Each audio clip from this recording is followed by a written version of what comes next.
Hello दोस्तों, नमस्कार। SM के चैनल में मैं आप सब लोगों का दिल से बहुत बहुत स्वागत करता हूं। अगर आपने पहली बार विजिट किया है जरूर चैनल को सब्सक्राइब कर लेना। उसी के साथ साथ free stock market classes, let's run stock market and finance, इस चैनल को भी चाहो तो फॉलो कर सकते हो, सब्सक्राइब कर सकते हो। दोनों चैनल के लिंक ऊपर आई बटन पर नीचे डिस्क्रिप्शन में मिल जाएंगे। और आज के दिन की बात करें, yes, let's learn stock market and finance, इस चैनल के ऊपर आज के दिन एक नया लेक्चर अपलोड हो भी चुका है। अगर आपने वो नहीं देखा है तो उसका लिंक भी मैंने ऊपर आई बटन पर नीचे डिस्क्रिप्शन में दिया, आप चाहो तो स्टडी कर सकते हो। और आज के दिन के जितने भी इंपॉर्टेंट वीडियोस थे सबके लिंक नीचे डिस्क्रिप्शन में अवेलेबल है, चाहो तो उनको स्टडी कर सकते हो। तो चलिए दोस्तों, फिलहाल इस वीडियो को स्टार्ट कर लेते हैं। ठीक है दोस्तों, अभी हम लोग आ चुके हैं बिल्कुल हमारे नॉर्मल स्क्रीन के ऊपर। स्टार्ट करेंगे सबसे पहले रिलायंस इंडस्ट्री के साथ। यस, रिलायंस का शेयर आज के दिन शुरुआत में काफ़ी ज़बरदस्त भाग रहा था, बाद में वो तो मार्केट का दबाव, प्रॉफिट बुकिंग वो हो ही जाती है, बट उसके पीछे का रीज़न क्या है? मेटा। यस दोस्तों, मेटा की अगर बात कर ले, रिलायंस एंड मेटा के बीच में पार्टनरशिप होते हुए देखने को मिल रही है। किस कॉन्टेक्स्ट में? एआई से रिलेटेड। एंड एआई मतलब क्या? Data centre. मेटा को डेटा सेंटर सेटअप करना है इंडिया में, एंड इस चीज़ के चलते उन्होंने रिलायंस को चुना है। आप देख सकते हो, Meta partner with the Reliance on AI enabled data centre in India. So जैसी ये खबर आई तो काफ़ी अच्छा माहौल हम लोगों को देखने को मिल गया, 2-2% की तेज़ी भी देखने को मिली। एंड एग्जैक्टली ये कहाँ पे रहेगा? गुजरात में। गुजरात में कहाँ पे? तो जामनगर में ये सारा हम लोगों को डेटा सेंटर देखने को मिलने वाला है। तो चलिए, मेटा के साथ भाई रिलायंस, ऑब्वियसली जो मेटा रहता है, गूगल रहता है, ये बड़े बड़े ग्रुप्स के साथ ही टाई अप करते हैं। ये कोई इनकी पहली पार्टनरशिप नहीं, इसके पहले भी जियो प्लेटफॉर्म की अगर बात कर ले, उससे रिलेटेड भी जब स्टेक डाइल्यूट करने की बात थी, आपको याद ही होगा कोविड के समय में, तो रिलायंस ने मेटा के को भी स्टेक अपना यहाँ पे कुछ परसेंटेज यहाँ पे बेचा था। और भी थे बहुत सारे प्लेयर्स। सो बड़े ग्रुप के साथ बड़े ग्रुप्स ही हम लोग को पार्टनरशिप करते हुए देखने को मिल जाते हैं। सो जो सबसे बड़ी बात है दोस्तों कि ये जो डेटा सेंटर रहेगा कितना मेगावाट का रहेगा? तो 168, यस 168 मेगावाट का ये इतना बड़ा डेटा सेंटर यहाँ पे रिलायंस यहाँ पे सेटअप करते हुए देखने को मिलने वाला है।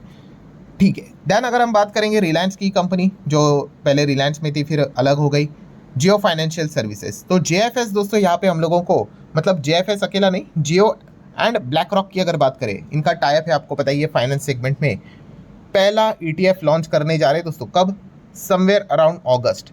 सो इन्होंने मजबूत फंड रेजिंग उठाई थी, आपको पता ही है। फंड रेजिंग मतलब $2 बिलियन के आसपास, इतना ज़बरदस्त इनका इंडिया बेस फंड यहाँ पे जनरेट हुआ था। लगभग कितना? 18,000 करोड़ का ईयूएम है। शुरुआत करते करते, क्यों भाई? नाम में जियो है, नाम में ही ब्लैक रॉक है, क्या मतलब कोई एक्सप्लेनेशन की ज़रूरत ही नहीं है। ठीक है, एंड ब्लैक रॉक की अगर बात कर ले, ईटीएफ को लेकर, पैसिव फंड को लेकर, ग्लोबल लेवल की क्या वो परफॉर्मेंस दिखाता है, अगेन स्पीचलेस, कोई बोलने की ज़रूरत नहीं है। तो इसी चीज़ का फ़ायदा उठाकर अब इंडिया में भी हम लोगों को इनका जियो एंड ब्लैक रॉक के ईटीएफ्स आते हुए देखने को यहाँ पे मिलने वाले हैं। तो नो डाउट मार्केट इस चीज़ को लेकर भी काफ़ी एक्साइटेड रहेगा। बताया जा रहा है अगस्त मंथ, अभी क्या चल रहा है? जून, फिर उसके बाद जुलाई, अगस्त, मतलब हार्डली 2-2.5 महीने यहाँ पे बाकी, आप रफली ऐसा कह सकते हो। एंड फाइनेंस स्पेस की अगर बात कर ले, ये तो काफ़ी बड़ा समंदर है, इतने सारे इन्वेस्टर्स भी है।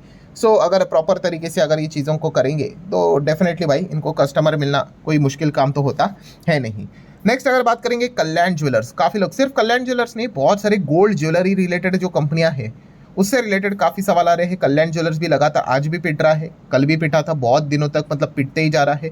सो इसके पीछे का रीज़न तो दोस्तों वही है, गोल्ड को लेकर जो सरकार ने अलग अलग नियम कानून कायदे यहाँ पे अनाउंस किए, टैक्सेस यहाँ पे बढ़ा दिए, तो इस चीज़ के चलते दिक्कत होगी। आप रिपोर्ट्स भी पढ़ सकते हो, कितने ज़्यादा गोल्ड रिलेटेड जो ज्वेलरीज है उसकी बाइंग कितनी कम यहाँ पे हो चुकी है। ठीक है, क्योंकि चीज़ें काफ़ी महंगी भी होती हुई देखने को मिल रही है। एंड ऊपर से अगर देखा गया तो गोल्ड को लेकर काफ़ी अनसर्टेनिटीज़ भी चल रही है। Then let's run stock market and finance की अगर बात कर ले, तो ये वाला वीडियो भी आप लोगों ने देखा ही होगा, आज ही के दिन यहाँ पे मैंने अपलोड किया था कि सिटी की रिपोर्ट यहाँ पे आई है कि 20% तक सोना और टूट सकता है करंट लेवल से। यस, इतना बड़ा मेगा क्रैश आ सकता है। आप चाहो तो इस वीडियो को स्टडी कर सकते हो, लिंक मैंने ऊपर आई बटन पे दिया है। तो इस चीज़ के चलते क्या हो रहा है कि गोल्ड रिलेटेड काम करने वाली कंपनीज में काफ़ी ज़्यादा अनसर्टेनिटी क्रिएट हुई है। एंड अनसर्टेनिटी लीड्स टू, आपको पता ही है, गिरावट ही हम लोग को ज़्यादा देखने को मिल जाती है।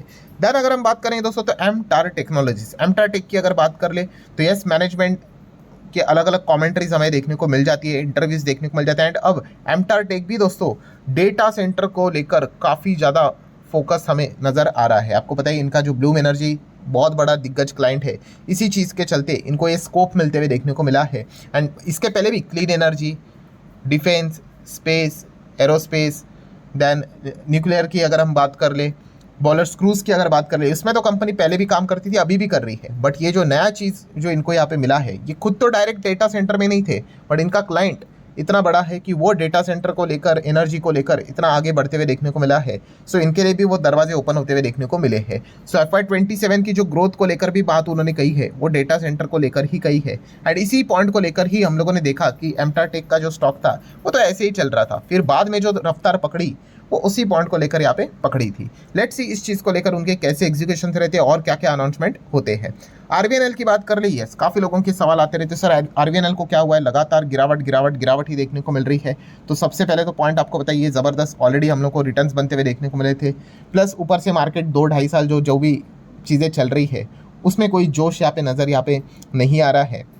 एंड फिलहाल अगर देखा गया रेलवे सेगमेंट की अगर बात कर ले, तो सरकार के जो रडार के ऊपर कुछ चीज़ें जो रहती है, जैसे कि डिफेंस, उसके ऊपर सरकार का ज़्यादा फोकस है। देन रिन्यूएबल एनर्जी, देन उसी के साथ साथ then rare earth element metals की बात कर ले, तो ऐसे स्पेस में ज़्यादा सरकार का फोकस नज़र आ रहा है। रेलवे को लेकर उतना चीज़ें फोकस में नज़र नहीं आ रही है, तो इस चीज़ के चलते वैसे भी दबाव आ ही जाता है। एंड आपको पता ही है PSU स्टॉक्स ये रहते हैं, एंड एकदम ही हायर लेवल पे P मल्टीपल्स पे हम लोग को जाते हुए देखने को मिले थे, बिकॉज ऑफ फ्यूचर में बहुत ज़्यादा रेलवे बजट यहाँ पे आएगा। इस चीज़ के चलते इन कंपनीज को ऑर्डर मिलेंगे, फ़ायदा होगा।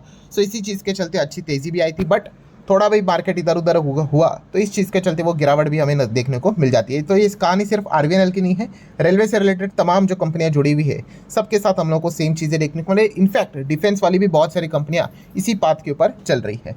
देन ईज माई ट्रिप की अगर हम यहाँ पे बात कर ले, तो सर ईज माई ट्रिप में क्या हुआ है, ज़बरदस्त तेज़ी है, कल भी था आज भी यहाँ पे था। तो अगेन यहाँ पे मैंने चीज़ों को चेक किया है, कोई भी ऑफिशियल अनाउंसमेंट तो हम लोगों को नज़र नहीं आ रही है। सो बड़ी बाइंग देखने को मिल रही है इस कंपनी में। इस प्रकार की चीज़ें बहुत बार हम लोगों को इसके पहले भी देखने को मिली है। लेट्स सी बाद में अगर कोई खबर आती है तो different angle, different story, but अभी तक जो चीज़ें मैंने चेक की है, कोई भी ऑफिशियल अनाउंसमेंट तो होते हुए मतलब बिजनेस डील कोई फ़ायदा हुआ है वो अभी तक तो सामने यहाँ पे नहीं आए हैं।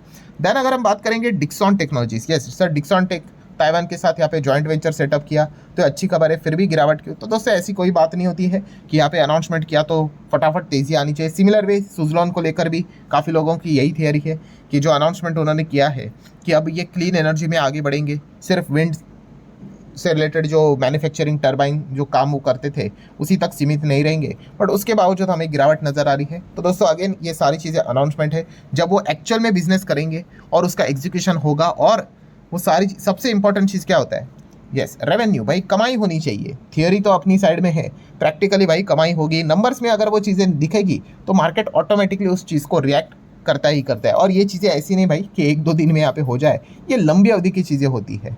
ठीक है, उन्होंने खुद बताया कि 2030, 31, 32 तक की उन्होंने बात यहाँ पे की है। आपने देखा ही होगा, सुजलॉन को लेकर मैंने डिटेल में वीडियो कवर किया था। अगर नहीं देखा इनकेस तो चलो उसका लिंक भी मैंने ऊपर आई बटन पे दिया है, स्टडी कर लेना भाई। ये सारी चीज़ें कंपनी ने खुद बताई है, कंपनी के मैनेजमेंट ने चीज़ें सामने रखी है कि आने वाले समय में उनके क्या क्या टारगेट्स यहाँ पे रहने वाले हैं। देन आखिरी पॉइंट की अगर हम बात करेंगे दोस्तों, तो यस एक खबर जो हर जगह पे वायरल यहाँ पे हो रही है, पॉपुलर यहाँ पे हो रही है, कौन सी खबर कि हमारे जो इंडियन नोट्स है, ठीक है, वो यहाँ पे बदलने वाले हैं। मतलब जो कागज़ के हिसाब से नोट हमें देखने को मिल जाते हैं, अब ये प्लास्टिक के नोट्स यहाँ पे होने वाले हैं। इनफैक्ट गांधी जी का भी फोटो यहाँ पे हटने वाला है, किसी और व्यक्ति का फोटो यहाँ पे लगेगा। ऐसी बहुत सारी खबरें हम लोगों ने सुनी, एंड इसी चीज़ के चलते नोटबंदी भी हो सकती है। ऐसी बहुत सारी खबरें लगातार सोशल मीडिया पे यहाँ पे चल रही थी। तो फाइनली दोस्तों यहाँ पे PIB एंड खुद RBI को सामने आके इसका स्पष्टीकरण देना पड़ा। सबसे पहले RBI ने यहाँ पे बताया है, RBI has not launched any new 500 plastic currency note without Mahatma Gandhi ji photo. ये जो भी वायरल इमेजेस आपको बताई जा रही है वो AI जनरेटेड है, ठीक है। तो इस चीज़ के ऊपर आपने कोई भी भरोसा यहाँ पे नहीं रखना है, point number 1। Then point number 2 की अगर बात कर ले कि ये जो बातें बताई जा रही है कि क्या RBI यहाँ पे पेपर करेंसी को रिप्लेस करने वाली है with the plastic currency note, कब से, 30 जून 2026 से।